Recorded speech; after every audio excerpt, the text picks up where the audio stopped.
Hi hello നമസ്തേ നമസ്കാരം. എല്ലാവരും സുഖമാണെന്ന് വിചാരിക്കുന്നു. ഒരു ലോങ് വീഡിയോ ചെയ്തിട്ട് കുറച്ച് ദിവസമായി.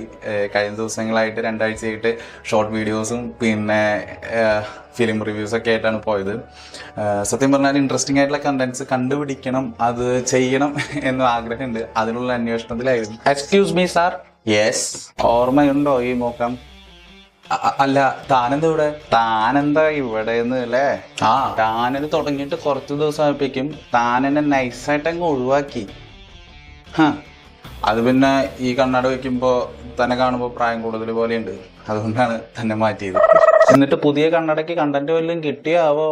അത് അവിടെ പ്രശ്നം. കണ്ടന്റ് ഇല്ലാത്തതുകൊണ്ട് കുളിക്കാൻ പോണതും സിനിമയ്ക്ക് പോണതും പിന്നെ വേറെ പല സാധനങ്ങളും എടുത്തിട്ട് താന് ഈ ഷോർട്ട് വീഡിയോ ഒക്കെ ഇട്ടിട്ട് വ്യൂവേഴ്സിനെ പറ്റിക്കാണ്. അത് പിന്നെ ഫിലിം റിവ്യൂസ് ഒക്കെ ചെയ്യാൻ പറഞ്ഞു. ആര് പറഞ്ഞു? ആരുമല്ല, ഞാൻ തന്നെ എന്നോട് പറഞ്ഞു. ആളുകൾക്ക് പോസിറ്റീവ് വൈബ് ഉണ്ടാക്കാനാണ് ബോസ് ഈ ചാനൽ തുടങ്ങിയത്.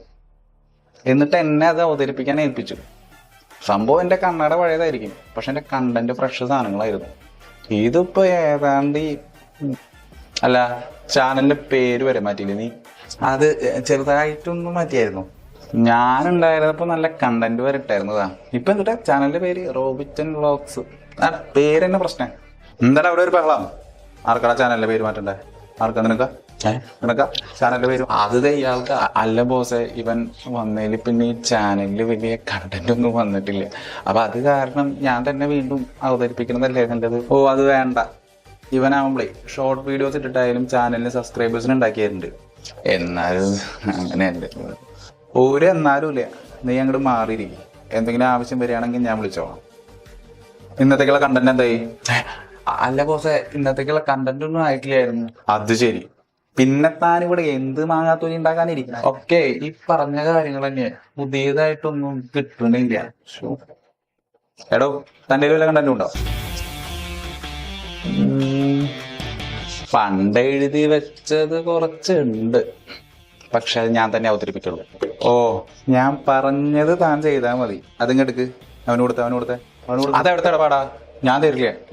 ഇത് ഞാൻ എഴുതി ഉണ്ടാക്കിയതാ. എനിക്ക് അവതരിപ്പിക്കും. തരില്ലേ? ഇല്ല. തരില്ലേ? തരാം. കൊണ്ടുപോയി തിന്നു. നീയേ ഇതെന്ന് പറഞ്ഞ എടുത്തിട്ട് നല്ലൊരു കണ്ടന്റ് നോക്കി എടുത്തിട്ട് കാച്ചിക്കോ. ശരി ബോസ്. ഓക്കെ.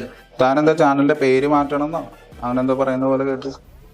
അത് പിന്നെ ബോസ്, ഈ ചാനലിന് അധികം റീച്ച് ഒന്നും ഇല്ലാത്തതുകൊണ്ട് പേരും കൂടി ഒന്ന് മാറ്റിയാ നല്ലതാ.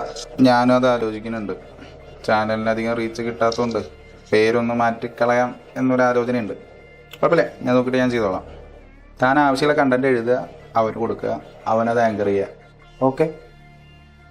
പറഞ്ഞ കാര്യം നുണയാണോ എന്ന് എങ്ങനെ കണ്ടെത്താം? ഇത് കണ്ടെത്താറോ? എങ്ങനെയുണ്ട്? പിന്നെ ചെയ്ത് കഴിഞ്ഞിട്ട് അത് എഡിറ്റ് ചെയ്യാൻ ഇവന് കൊടുക്കണം. ഓക്കെ. അപ്പോൾ എഡിറ്റ് ചെയ്യാൻ അവന് കൊടുക്കുക, അവൻ ചെയ്യുക. ഞാൻ വേറെ ഏതെങ്കിലും കാര്യം ചെയ്യട്ടെ. അപ്പോൾ ഓക്കെ, ബൈ. ശരി. എന്നാ തുടങ്ങിക്കോ. ചെയ്യ. ഒരു മിനിറ്റ്, ഇത് പഠിക്കണ്ടേ? കുറെ ഉണ്ടല്ലോ ഇത്. ഓക്കെ. ഹായ് ഹലോ നമസ്കാരം. സംഭവിച്ചു കഴിഞ്ഞ കാര്യങ്ങൾ, അതായത് നമ്മളോട് ഒരു കാര്യം ഒരാൾ പറയാണ്, അത് സംഭവിച്ചു കഴിഞ്ഞ കാര്യം, ആള് പറയുന്ന കാര്യം നുണയാണോ സത്യമാണോ എന്ന് എങ്ങനെ നമുക്ക് കണ്ടെത്താൻ സാധിക്കുക? ഒരുപക്ഷെ പറയുന്ന നുണയായിരിക്കാം, ഒരുപക്ഷെ ആള് പറയുന്ന കാര്യം നമ്മൾ വിശ്വസിച്ചു പോകും. അങ്ങനെയൊന്നല്ലാതെ പറയേണ്ടത്. ഒരുപക്ഷെ ആള് പറയുന്ന കാര്യം ആളുടെ വാക്കുകളിൽ നിന്ന് ചിലപ്പോൾ നമ്മൾ വിശ്വസിച്ച് തന്നെ പോകും. അങ്ങനെ വിശ്വസിപ്പിക്കാൻ കഴിയുന്ന തരത്തിൽ പറയുന്ന ആളുകളും നമ്മുടെ ഇടയിലുണ്ട്, ശരിയല്ലേ? അങ്ങനെയെങ്കിൽ അവർ പറയുന്ന കാര്യം സത്യമാണോ നുണയാണോ എന്ന് അറിയാൻ ഞാൻ ചെറിയൊരു ട്രിക്ക് പറഞ്ഞുതരാം. വേണ്ട, അടിപൊളിയല്ലേ? ശരി, ഇത് പറഞ്ഞ് അവസാനിപ്പിക്കട്ടെ. ഇത് എന്തിനാണോ എന്നെ നോക്കണേ? അവിടെ നോക്കി കാര്യം പറയും. ഒന്നാമത്തെ കാര്യം, പറഞ്ഞുകൊണ്ടിരിക്കുന്ന കാര്യം പൂർണ്ണമായിട്ടും പറഞ്ഞു തീർക്കാൻ ആളെ അനുവദിക്കുക. ആളെ എത്രത്തോളം അതുമായി ബന്ധപ്പെട്ട കാര്യങ്ങൾ നിങ്ങളോട് പറയുന്നു അത് മുഴുവനും പറഞ്ഞു തീർക്കാൻ ആദ്യം അയാളെ അനുവദിക്കുക. അതിനുശേഷമാണ് കാര്യം. അതിനുശേഷം നിങ്ങൾ ആളുടെ മുഖത്തേക്ക് ഒന്ന് സൂക്ഷിച്ചു നോക്കുക. അത് തെറ്റി മിസ്റ്റേക്ക്. അത് അങ്ങനെയല്ല. ശരിക്കും വായിച്ചു നോക്കുക. അത് അങ്ങനെയല്ല. ഇത് ശരിക്കും വായിച്ചു നോക്കുക, അപ്പൊ മനസ്സിലാവും.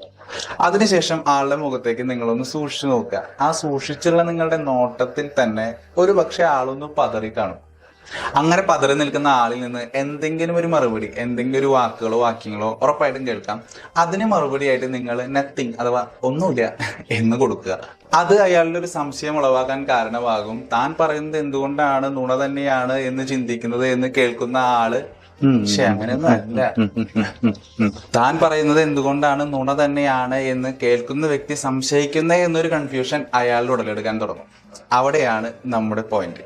ഞാൻ പറയുന്നത് സത്യമാണ്, നീ വിശ്വസിക്കേ എന്ന് തുടങ്ങി ആ കഥ നമ്മളെ വിശ്വസിപ്പിക്കാനായിട്ട് അതുമായി ബന്ധപ്പെട്ട എല്ലാ കാര്യങ്ങളും അയാൾ ഓരോന്നോരോന്നായിട്ട് നിരത്തും. ചിലപ്പോൾ പുതിയ കഥകൾ ഉണ്ടാക്കും, ഒരുപക്ഷെ കഥയ്ക്ക് ഒറിജിനാലിറ്റി കൊടുക്കാനായിട്ട് കുറെ എലമെന്റ്സ് അതിന്റെ മുകളിലേക്ക് കൊടുക്കും. അങ്ങനെ ആ കാര്യം നമ്മളിൽ വിശ്വസിപ്പിക്കാനായിട്ട് അതുമായി ബന്ധപ്പെട്ട് നിൽക്കുന്ന കാര്യങ്ങൾ തന്നെ അയാൾ പറയാൻ തുടങ്ങും. ഒരുപക്ഷെ ആൾ പറയുന്നത് സത്യമാണെങ്കിൽ ആ പറയുന്ന കാര്യം നമ്മൾ വിശ്വസിച്ചാൽ ഇല്ലെങ്കിലും ആൾക്കൊരു പ്രശ്നമല്ല. ആൾ അടുത്ത കാര്യങ്ങളോ അല്ലെങ്കിൽ അതിനു മുമ്പ് നടന്ന കാര്യങ്ങളോ അതുമായി ബന്ധമില്ലാത്ത മറ്റേതെങ്കിലും കാര്യങ്ങളോ ആയിരിക്കും പിന്നീട് സംസാരിക്കുന്നത്. ഇങ്ങനെയാണ് പറയുന്ന കാര്യം നുണയാണോ അല്ലയോ എന്ന് നമുക്ക് മനസ്സിലാക്കാൻ പറ്റുന്ന ചെറിയൊരു ട്രിക്ക്. ഈ ട്രിക്ക് ഇഷ്ടപ്പെട്ടു എന്ന് വിചാരിക്കുന്നു. നാളെ ഇനി എന്താ അല്ല, നാളത്തേക്കുള്ള കണ്ടന്റ് വേണ്ട. അടുത്ത ദിവസം തനിക്ക് വീഡിയോ ചെയ്യാനൊന്നും തരില്ല, കണ്ടന്റ് ഉണ്ടാക്കി എനിക്ക് തരിക, ഞാൻ അവതരിപ്പിച്ചോളാം. അപ്പൊ ഓക്കെ, അടുത്ത ദിവസം മറ്റൊരു വീഡിയോ ആയിട്ട് വരാം. Tata, see you, bye. Tata, bye. By.